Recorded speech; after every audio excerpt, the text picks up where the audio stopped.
Good morning students. जैसा कि अपने क्लास में चल रहा है मध्यकालीन भारत का इतिहास, जिसमें आज अपन देखते हैं, कल अपन ने देखा था महमूद गजनवी के भारत पर कितने आक्रमण हुए थे। आज की क्लास में अपन देखते हैं महमूद गोरी के भारत पर कितने और कब आक्रमण हुए थे।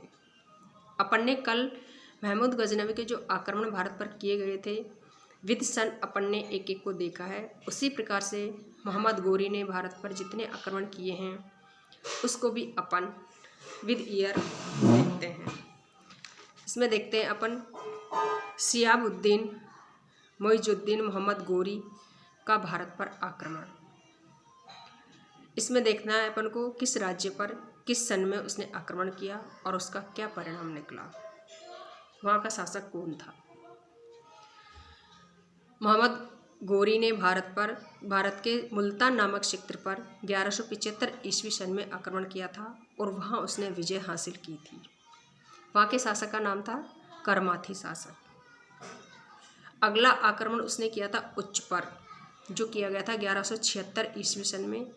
वहाँ पर भी उसने विजय हासिल की थी और वहाँ का शासक भी करमाथी शासक ही था। अगला आक्रमण उसने किया था गुजरात में अनिलवाड़ पर, जो किया गया था 1178 ईस्वी सन में। वहाँ उसकी पराजय हुई थी। वहाँ का शासक था चालुक्य रानी नायक देवी शासक थी वहाँ की। अगला देखते हैं अपन पेशावर पर। उसने मोहम्मद गोरी ने अपना जो आक्रमण किया था वो किया था 1179 ईस्वी सन में, 79 ईस्वी सन में। वहाँ पर उसने विजय हासिल की थी और वहाँ का शासक था मलिक खुसरो। इसी में अपन आगे देखते हैं कि मोहम्मद गोरी ने भारत पर कितनी कितनी विजय और कब कब उसने हासिल की थी। अगला आक्रमण उसने किया था लाहौर पर। यह आक्रमण उसने 1181 ईस्वी सन में किया था। इसमें भी मोहम्मद गोरी की विजय हुई थी और वहाँ का शासक था मलिक खुसरो। मोहम्मद गोरी का अगला आक्रमण था देवल व सिंध पर, जो 1182 ईस्वी सन में किया गया था। यहाँ पर भी उसकी विजय हासिल की थी उसने और वहाँ का शासक था शुभ्र शासक। अगला मोहम्मद गोरी का जो आक्रमण था वो था सियालकोट पर, जो उसने किया था 1185 ईस्वी सन में। वहाँ पर भी उसकी विजय हासिल हुई थी और वहाँ का शासक भी मलिक खुसरो ही था। जो अगला आक्रमण मोहम्मद गोरी का था वह था लाहौर पर, जो उसने किया था 1186 ईस्वी सन में। यहाँ पर भी मोहम्मद गोरी ने अपनी विजय का डंका बजाया था और यहाँ का शासक भी मलिक खुसरो ही था। मोहम्मद गोरी का जो अगला भारत पर आक्रमण था वो था भटिंडा पर, जो उसने 1189 ईस्वी सन में 89 ईस्वी सन में आक्रमण किया था और यहाँ पर भी उसने अपनी विजय हासिल की थी और यहाँ का शासक था चौहान सूबेदार शासक। इसी में उसकी मोहम्मद गोरी की जो विजय थी वो अपन आगे देखते हैं। तराइन का प्रथम आक्रमण या प्रथम युद्ध, जो कि लड़ा था उसने 1191 ईस्वी सन में। यहाँ पर मोहम्मद गोरी की पराजय हुई थी और यह मुठभेड़ उसकी पृथ्वीराज चौहान के साथ हुई थी। अगला अपन देखते हैं तराइन का द्वितीय आक्रमण युद्ध या आक्रमण। 1192 ईस्वी सन में मोहम्मद गोरी ने पृथ्वीराज चौहान के साथ लड़ा था और इसमें मोहम्मद गोरी की जीत हुई थी। चूँकि जो भी मुस्लिम शासक थे उन्होंने भारत पर आक्रमण किए तो उन्होंने हमेशा छल और कपट का सहारा लिया। इसी प्रकार से यदि अपन विस्तृत रूप में देखते हैं कि तराइन का प्रथम युद्ध और तराइन का द्वितीय युद्ध, इसमें मोहम्मद गोरी ने पूर्ण रूप से छल और कपट का सहारा लेकर के तराइन के द्वितीय युद्ध में, जो कि 1192 ईस्वी सन में लड़ा गया था, पृथ्वीराज चौहान से छल करके उसने जीता था।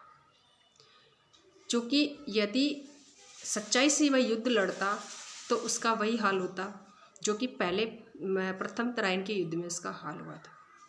1191 ईस्वी सन में तराइन का पहला युद्ध जो मोहम्मद गोरी एवं पृथ्वीराज चौहान के बीच लड़ा गया था, उसमें मोहम्मद गोरी की बहुत बुरी तरह पराजय हुई थी।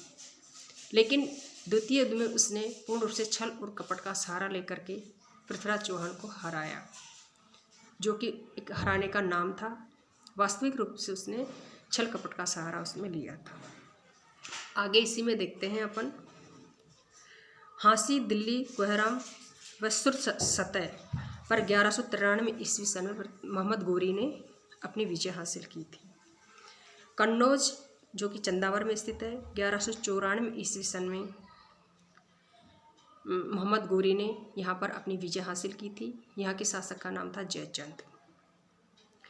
बयाना पर 1195 ईस्वी सन में उसने आक्रमण किया था। यहाँ पर भी उसने अपनी विजय हासिल की थी। यहाँ का शासक था कुमारपाल। मोहम्मद गोरी ने ग्वालियर पर 1196 ईस्वी सन में आक्रमण किया था। यहाँ पर भी उसने अपनी विजय हासिल की थी। यहाँ का शासक था सुलक्षपाल। खोखर पर 1205 ईस्वी सन में खोखरों पर उसने मोहम्मद गोरी ने आक्रमण किया था। यहाँ पर भी उसने अपनी विजय हासिल की थी। कुतुबुद्दीन ऐबक का मोहम्मद गोरी के प्रतिनिधि के रूप में 1193 ईस्वी सन में ऐबक ने बुलंदशहर, मेरठ, दिल्ली तथा रणथंभौर तथा अलीगढ़ को उसने जीता था। इसी में आगे देखते हैं अपन, 1194 ईस्वी सन में ऐबक ने अजमेर को जीता तथा इस उपलक्ष्य में दिल्ली में कुव्वत उल इस्लाम नामक एक मस्जिद भी उसने बनवाई तथा अजमेर में उसने 2.5 दिन का झोपड़ा भी बनवाया था, जो कि 1196 ईस्वी सन में उसने इसका निर्माण करवाया था। 1196 से उसने शुरू किया और 1207 ईस्वी सन में ये पूरा किया गया था। आगे इसी में देखते हैं, 1197 ईस्वी सन में गुजरात अनिलवाड़ को मोहम्मद गोरी ने विजित किया था और राजस्थान में उसने विद्रोह को समाप्त करने के बाद इसके पश्चात उसने बदायूं, वाराणसी, चंदावर तथा कन्नौज को भी उसने विजय प्राप्त कर ली थी। 1202 और 3 ईस्वी सन में बुंदेलखंड जो कि कालिंजर दुर्ग में स्थित है, उसकी एक महत्वपूर्ण विजय थी। चंदेल राजा परमदेव को परास्त करके उसने महोबा और खजुरात को उसने जीत लिया था। इस प्रकार से अपन देख रहे हैं कि मोहम्मद गोरी ने गजनवी की तरह कंटिन्यूटी में कितने भारत पर आक्रमण किए थे। इन दोनों ने एक के बाद एक दूसरे आक्रमण ये करते रहे और वैसे तो इनकी जीत जितनी भी हुई वो सब इनके छल और कपट से इन्होंने जीती थी।